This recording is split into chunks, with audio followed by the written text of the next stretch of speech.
Таджикистане начинается отбор кандидатов, госслужащих на обучение в Японии.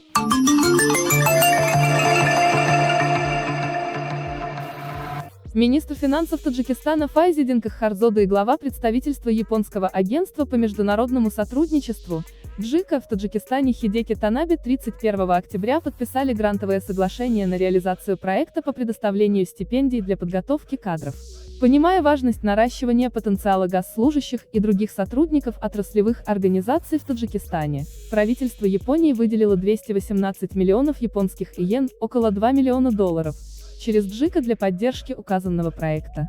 Целью проекта является содействие в развитии в Таджикистане путем укрепления потенциала госслужащих. Задача проекта GS – поддерживать развитие человеческих ресурсов Республики Таджикистан, ориентируясь на молодых государственных служащих, и укреплять двусторонние отношения между Таджикистаном и Японией.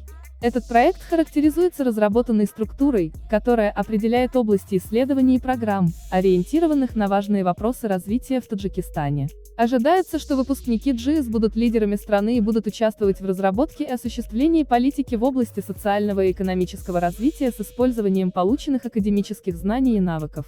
По состоянию на август 2019 года в Японию было отправлено 59 стипендиатов по программе магистратуры и 3 стипендиата по докторской программе, а 14 из них в настоящее время учатся в университетах Японии. 45 стипендиатов вернулись в Таджикистан со степенями магистра и способствуют развитию Таджикистана после возвращения. Только государственные служащие, которые принадлежат к целевым организациям проекта, могут подать заявку на эту стипендию. JICA намерена и впредь оказывать помощь в развитии людских ресурсов для подготовки высококвалифицированных кадров правительственных учреждений. Проект GS реализовывается Агентством государственной службы при президенте Таджикистана и при финансовой поддержке представительства JICA в Таджикистане. Для получения дополнительной информации о документах и сроках подачи заявок заинтересованные лица могут связаться с офисом JICA в Таджикистане, консультантом проекта GS, по следующим контактам: улица Снасир, 33, тел 48, 701, 12, 64, электронная почта, GS@tainet.т.